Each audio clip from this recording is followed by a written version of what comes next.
नमस्कार, मैं विनोद कुमार शुक्ला। अड्डा पर आपका स्वागत है। तेजस्वी यादव के सलाहकार और राज्यसभा में उनकी पार्टी के सदस्य संजय यादव ने एक कार्यक्रम में पूछा था उनसे कि जब वो शपथ ग्रहण करेंगे तो क्या वो बीजेपी शासित प्रदेशों के मुख्यमंत्री, बीजेपी जनता दल यू के नेता, बीजेपी के नेता, प्रधानमंत्री, इन सबको बुलाएंगे, जिस पर उनको वरिष्ठ पत्रकार सुकेश रंजन ने टोका भी कि अभी तो नहीं है मामला, चूंकि उन्हीं के चैनल का कार्यक्रम था, तो अभी कैसे आप कह सकते हैं कि जीत रहे हैं। तो मैं तेजस्वी जी से पूछना चाहूंगा कि आप अपने शपथ ग्रहण समारोह में बीजेपी शासित, वो तो जीत ही रहे हैं, आप अपने शपथ ग्रहण समारोह में बीजेपी शासित प्रदेशों के मुख्यमंत्री, प्रधानमंत्री और जो आपके साथ क्रिकेटर रहे हैं उनको बुलाएंगे क्या? अब इस पे तो हम विचार नहीं किए हैं। हाँ, बीजेपी वाले हमको नहीं बुलाते हैं, लेकिन हम लोग बुला लेंगे, क्या दिक्कत है। उन्होंने बड़े उसके साथ कहा कि वो तो चुनाव जीत ही रहे हैं, और उनकी हंसी भी बड़ी कुटिल या उसको कह लीजिए जिस तरह की भी हंसी थी, अहंकार से भरी हंसी थी, जिस पर तेजस्वी ने बोला कि वो तो हमको बुलाते नहीं हैं लेकिन हम लोग बुला लेंगे। मतलब he was not prepared for the question, और इस पूरा जो नैरेटिव है उसके लिए भी वो तैयार नहीं थे।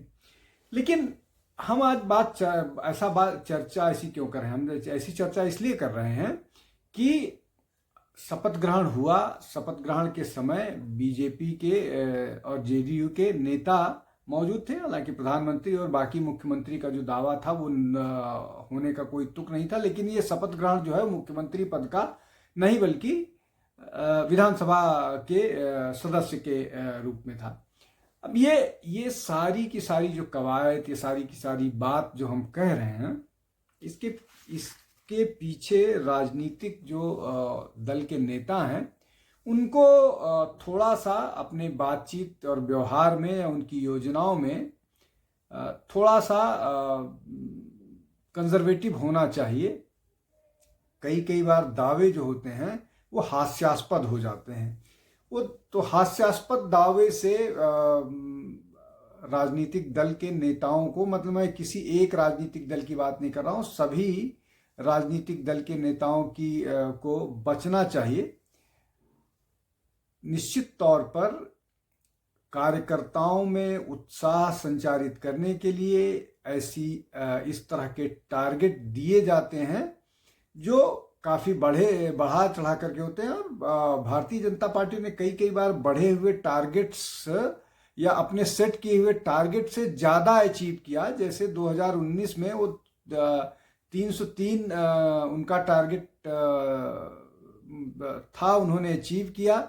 2014 में जो उनका टारगेट था कि हम सिंपल मेजॉरिटी पाएंगे, अचीव किया। लेकिन 2024 में उनका जो 400 का टारगेट था वो बुरी तरह से गिरा। 400 मतलब वो उम्मीद ये कर रहे थे कि भारतीय जनता पार्टी को अपने दम पर 330 सीट मिल जाएगी, और वो 240 पर सिमट गए। मतलब लगभग 90 सीटों का डेफिसिट उनका रहा। तो ये जो बड़ा टारगेट है वो बेहतर है कार्यकर्ताओं को उत्साहित करने के लिए, लेकिन सारे राजनीतिक दलों को ये समझना चाहिए कि इस तरह के टारगेट कई बार हतोत्साहित भी करते हैं। और एक और बहुत महत्वपूर्ण है, जो राजनीतिक दलों को नहीं, राजनीतिक दल के नेताओं को समझना चाहिए कि अहंकार और आत्मविश्वास, इसमें बहुत थोड़ा सा अंतर होता है, बहुत माइन्यूट, जिस टीनुअस डिफरेंस होता है। तो कई बार जो दावे राजनीतिक दल के नेता करते हैं वो अहंकार भरे होते हैं, और उस अहंकार भरे दावों से शायद बात नहीं बनती है।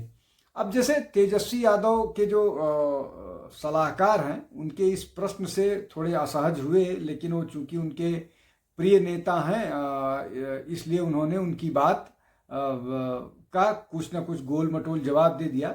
लेकिन उससे ज़्यादा महत्वपूर्ण बात है कि संजय यादव और उनकी सेना इस बात को लगातार प्रचारित करते रहे कि जो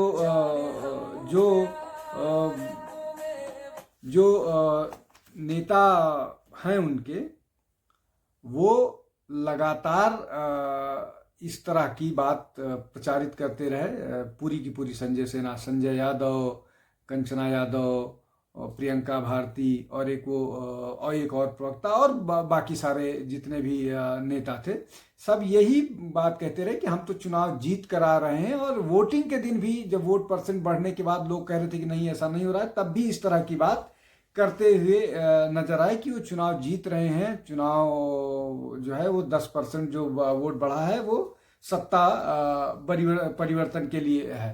अब इसमें मैंने बताया कि आरजेडी, भारतीय जनता पार्टी इस तरह की बात कर रहे थे।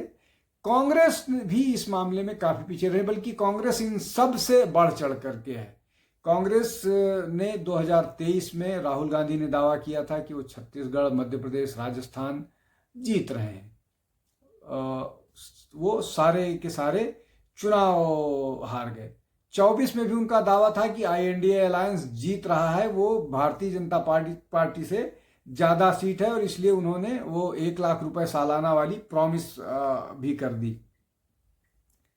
इसके अलावा वो संसद में या बाहर भी कई बार ये दावा कर चुके हैं कि वो हराएंगे। वो हरियाणा में दावा कर रहे थे कि वो हरा रहे हैं, वो महाराष्ट्र में दावा कर रहे थे कि वो हरा रहे हैं, तो और बुरी तरह से हरा रहे हैं। इस तरह के दावे राहुल गांधी खूब करते रहे। और अभी जो लेटेस्ट उनका है, गुजरात की बात भी उन्होंने की थी कि गुजरात में हराएंगे।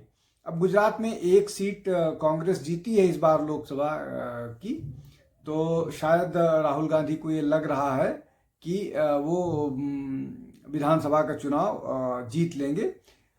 अब उत्तर प्रदेश, बिहार, यहाँ की बात तो अपने दम पर इसलिए नहीं कर सकते हैं कि वहाँ अलायंस पार्टनर्स के भरोसे उनको रहना है।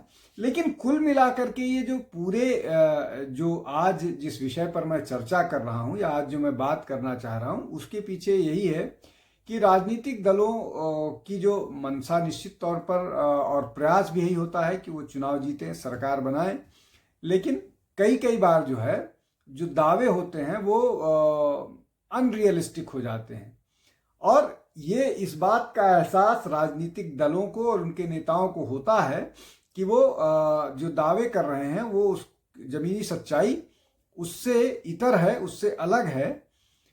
लेकिन उसके बावजूद भी वो उस तरह के दावे करते हैं, और जब उनके दावे असफल हो जाते हैं तो फिर अपने आप को एम्बैरसमेंट से बचने के लिए फिर वो नारा आ जाता है कि वोट चोरी हो गई, ईवीएम खराब है, ईवीएम के चुनाव में घपला होता है, चुनाव आयोग भ्रष्ट है। इस तरह की चीजें हो जाती हैं। अब जैसे आजकल ये काम जो है पश्चिम बंगाल में हो रहा है। तृणमूल कांग्रेस जो है के नेता जो हैं वो ये लगातार कह रहे हैं कि हमने भारतीय जनता पार्टी को घुसने नहीं दिया है और न घुसने देंगे, और इस बार और बेहतर ढंग से पटकनी देंगे भारतीय जनता पार्टी को। ये कॉन्फिडेंस होना चाहिए, ये कॉन्फिडेंस होना चाहिए। लेकिन अच्छी बात यह है कि ये बात ममता बनर्जी इस तरह की बात वो हराने की बात जरूर करती हैं, हराएंगी, लेकिन इस तरह की बात नहीं करती जिस तरह का बड़बोलापन राहुल दिखाते हैं या संजय यादव ने दिखाया था या तेजस्वी यादव ने दिखाया था। और वो जमीन की नेता है ममता बनर्जी। सबको मालूम है कि किस तरह से पिछला चुनाव वो शुभेंदु अधिकारी से हार गई थी, बावजूद इसके कि उनकी लैंडस्लाइड जीत हुई थी पश्चिम बंगाल में। तो ये जो कुल मिलाकर के बात है पूरी की पूरी का, किसी भी नेता को इस तरह के दावों से बचना चाहिए। और जब आप इस तरह के दावे करते हैं, जैसा मैंने बोला कि अगर आप फेल होते हैं तो फिर आपको उस एम्बैरसमेंट के लिए आपको झूठ बोलना पड़ता है और एक के बाद एक झूठ गढ़ना पड़ता है। तो ये इससे न केवल पार्टी के स्तर पर एम्बैरसमेंट होता है, बल्कि जो है वो नेता को भी एम्बैरसमेंट होता है। जैसे जो 400 का दावा था वो बीजेपी को, अभी भी बीजेपी को उस मामले में रिडिक्यूल किया जाता है, बीजेपी की हंसी उड़ाई जाती है, सारे लोगों की हंसी उड़ाई जाती है, राहुल गांधी की हंसी उड़ाई जाती है उनके अनरियलिस्टिक दावों के लिए। और अब आजकल वो जो है फोकस शिफ्ट हो गया है आरजेडी पर, उनके दावों पर। और वो जिस तरह की बात आरजेडी के नेता कर रहे हैं या बताने और करने की कोशिश कर रहे हैं, वो साफ तौर पर यही बताता है कि आप जो वादे कीजिए उन वादों के पीछे जमीन पर जो है वो उसके आसपास के दावे कीजिए। आप 10 सीट इधर 10 सीट उधर या 20 सीट उधर और 20 सीट उधर की बात करते हैं। अब जैसे बिहार में जो बीजेपी का या गृह मंत्री का दावा था वो 160 प्लस का था, अब उससे ज़्यादा उनको मिल गया तो ये उनकी उपलब्धि है, लेकिन ये उनका दावा था। वो झारखंड में सरकार बनाने वाले थे, फेल हो गए।